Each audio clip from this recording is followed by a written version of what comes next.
E se a verdade não fosse algo entregue de uma vez só? E se ela fosse revelada aos poucos, em etapas, como se um véu fosse se levantando lentamente? Pois bem, é sobre isso que vamos falar hoje. Vamos mergulhar nas origens de uma doutrina que se apresenta como a terceira e última grande revelação para a humanidade. E essa é uma história que, acredite, começa com batidas bem misteriosas numa simples casa de madeira. Para a gente poder entender essa história, a gente precisa começar com uma ideia central, a revelação. Aquele conceito de que as verdades divinas não são dadas de uma vez, prontas. Pelo contrário, elas são desvendadas aos pouquinhos, sabe, conforme a humanidade vai evoluindo e se tornando mais apta para compreender. Então, segundo a doutrina espírita, esse processo de desvendar o véu não foi uma coisa só, um evento único. Ele aconteceu em 3 grandes fases, 3 revelações bem distintas. E o interessante é que cada uma delas constrói em cima da anterior, preparando o terreno para a próxima. Olha só que interessante a forma como a doutrina enquadra o caráter de cada uma dessas revelações. A gente vê uma progressão muito clara aqui. Começa com uma lei baseada no medo, depois passa para um conselho fundamentado no amor e finalmente chega ao que é chamado de a verdade, que seria baseada na ciência e na razão. Ok, vamos ver como essa jornada toda se desenrola. Vamos começar pelos 2 grandes pilares que, segundo essa visão, prepararam todo o terreno. As revelações trazidas por Moisés e por Jesus. A primeira grande revelação, a mosaica, é vista como a base de tudo. Foi ela que estabeleceu as leis fundamentais e a ideia de um Deus único. A abordagem, no entanto, era bem severa, né? Era despótica, usava o medo como uma ferramenta para guiar uma sociedade que ainda estava, digamos, nos seus primórdios. Aí vem a revelação cristã. E o tom muda completamente. O foco sai daquele medo e vai direto para o amor. Apresenta um Deus de bondade, um código moral super elevado e a promessa da vida futura. Mas tem um detalhe importante.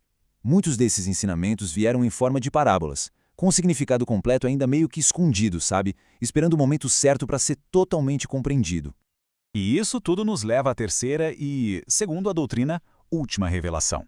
Ela não vem para anular o que veio antes, mas sim para cumprir uma promessa, a vinda do Consolador, que chegaria para explicar todas as coisas. E aqui está o ponto que a torna única. Ela se apresenta como uma natureza dupla. De um lado, uma origem que seria divina, vinda de um coletivo de espíritos. E do outro, um método científico, baseado na observação, na análise dos fenômenos pelo ser humano. A diferença fundamental aqui é a escala. Pensa bem, ao contrário das revelações anteriores que foram trazidas por indivíduos, esta aqui é descrita como coletiva e universal. Não era mais a visão de uma única pessoa, mas um fenômeno que estava acontecendo em vários lugares ao mesmo tempo, aberto para quem quisesse observar. Mas como é que esse conceito, essa ideia de uma nova revelação, se tornou algo tangível, real? Bom, a história nos leva para um vilarejo bem pequeno em Nova York, lá em 1848. O epicentro de tudo foi a casa da família Fox.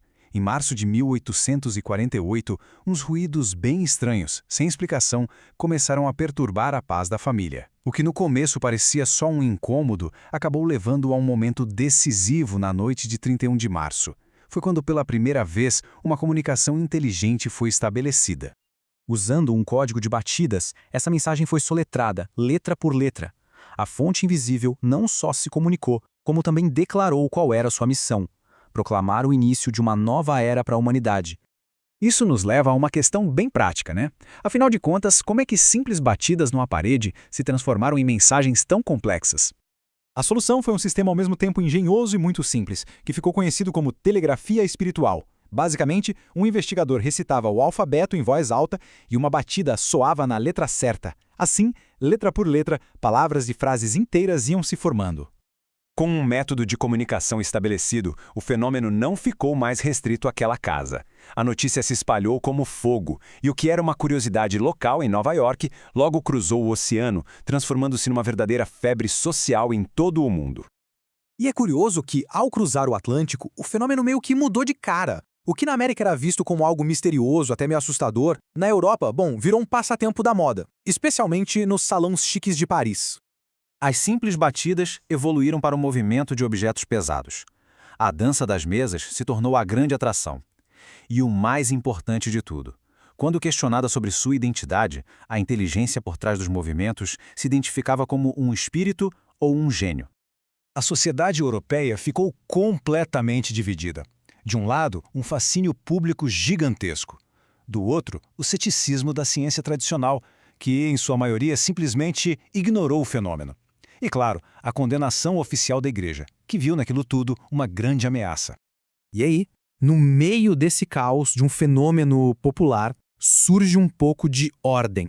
O ano de 1857 é o grande ponto de virada. É quando um educador francês, usando o pseudônimo de Allan Kardec, decide investigar e organizar todas essas comunicações. É fundamental a gente entender o papel do Kardec aqui. Ele não inventou os fenômenos, ele nem era um médium. Ele agiu como um pesquisador. Observou, comparou milhares de comunicações vindas de diferentes partes do mundo e sistematizou tudo, buscando entender as leis e os princípios morais por trás daquilo. E assim, de batidas numa parede a uma filosofia codificada, essa história toda nos deixa com uma pergunta fundamental. O que é que valida uma nova verdade? É a autoridade da fé? É a evidência da ciência? Ou é a experiência de um fenômeno que simplesmente se recusa a ser ignorado? A resposta, talvez, esteja justamente na fronteira entre os três.